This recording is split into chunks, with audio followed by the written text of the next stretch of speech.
Now on Up North Live, news at 6. It's been a cold, snowy stretch. A look at how much snow has fallen, how much more is on the way, those temperatures, and when we start warming back up again. All that next.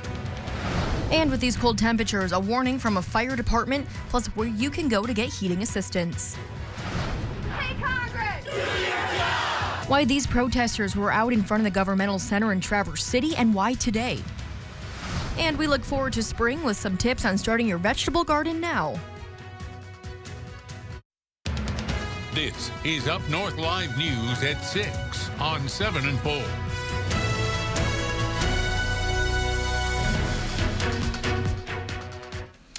And a good evening, Northern Michigan, taking a live look around the viewing area where a little more snow on the ground than we were last with you on Friday. Still those gray skies sticking around and cold temperatures. And it seems like since Friday, the snow just hasn't stopped. It really, there's been no off switch. No. Joe, will there be an off switch anytime soon? We all know June and July are eventually going to get here.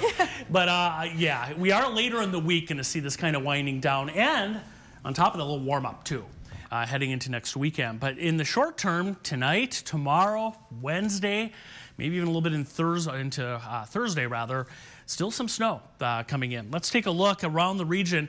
You know, Gaylord, you see the sun there in the distance. There's a big band of snow just north of you, and I imagine this camera is going to look a lot different coming up here shortly. You're expecting some heavier snow there. But these are some of the totals over the weekend. Metz, that's in Presque Isle County, they got a foot of snow there. Mansalona, almost 10 inches. These are some of the reports I found from the National Weather Service offices. Rogers City, 8 inches. I did get a report there of a foot as well. Elmira, almost 6.5. Way up north of McMillan, up in the UP, 6 inches. And Ludington, about 3.5 measured there. Here's radar.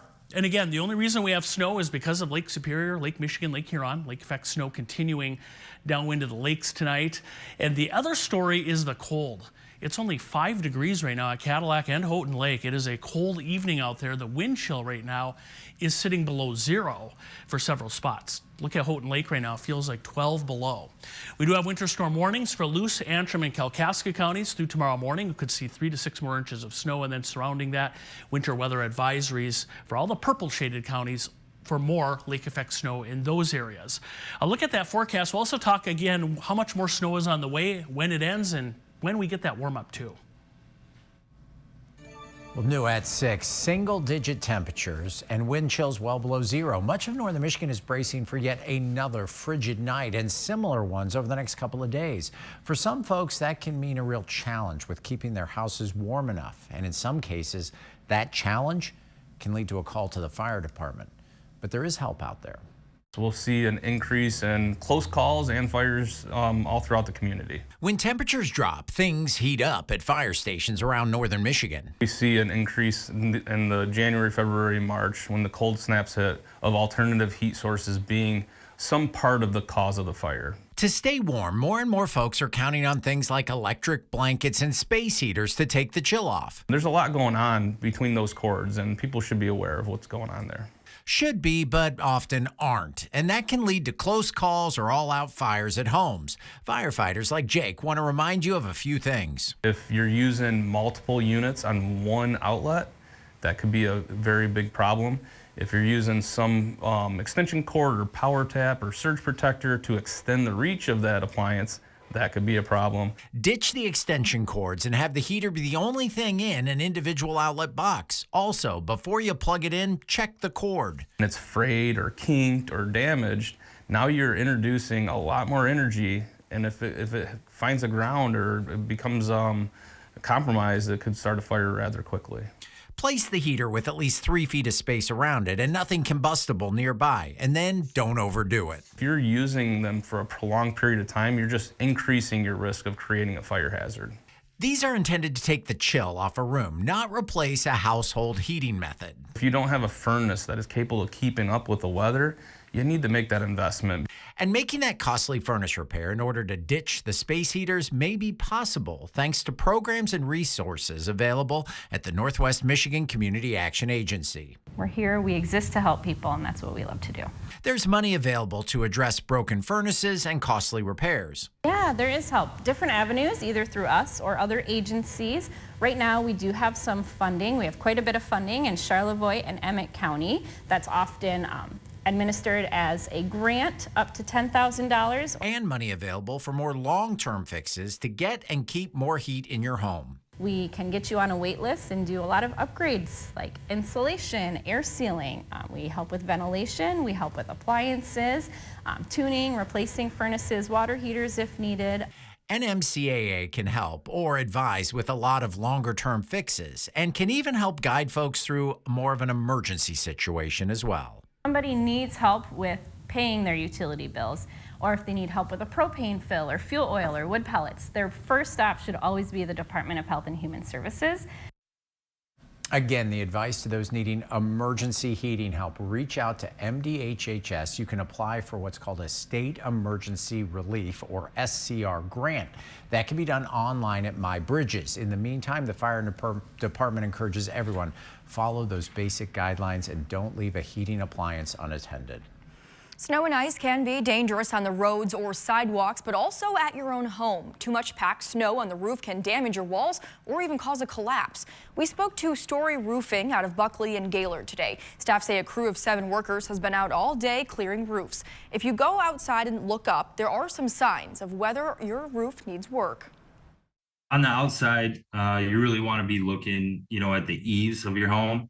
Over the soffit, you want to see any type of ice buildup, dripping, for icicles, stuff like that. You really want to get that removed right away as soon as you start seeing it.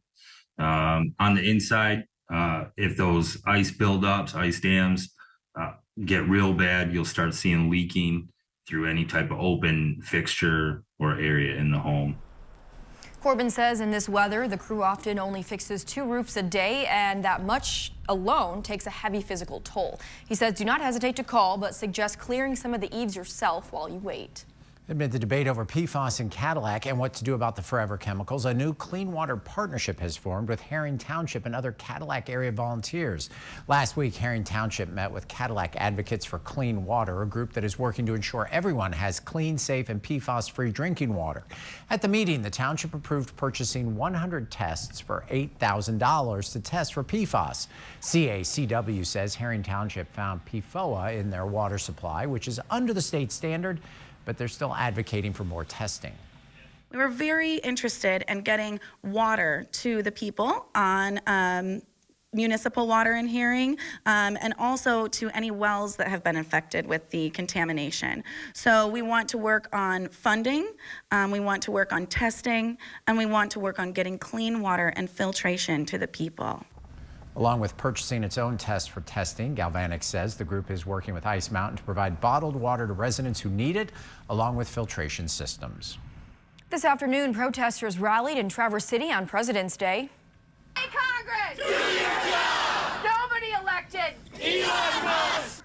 Dozens gathered with signs outside the governmental center on this national holiday. The protest was organized by Traverse Indivisible with the mission to defend democracy. The group is upset at some of the steps the Trump administration is taking, including the formation of the Department of Government Efficiency, headed up by non-elected Elon Musk. Some of those speakers included Mayor of Traverse City, Amy Shamrow, and Michigan State Representative Betsy Kofia.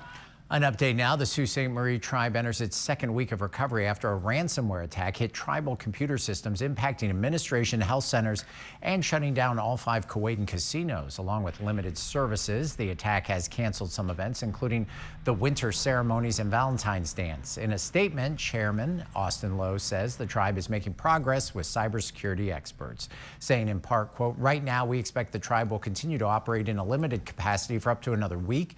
Regular updates will continue to be made on our Facebook page as restoration efforts progress. We also understand there's a desire for our membership to know the details of what happened and the specifics around what's being done to fix it. Unfortunately, given that this is an ongoing attack, we cannot share further details at this time." With the website down, all phone numbers were posted to the tribe's Facebook, including dozens of numbers for vital health services. You can find links to those and the chairman's full statement on our website, UpNorthLive.com. Looking ahead now, the Interlochen Center for the Arts has announced another round of shows for the summer season. We've got the list up on your screen right now, starting with Gary Clark Jr. That's Friday, June 20th. The I Want My 80s tour kicks off June 25th with the likes of Rick Springfield and other favorites taking the stage. May Erlewine and Joshua Davis headline the Corson Auditorium June 28th.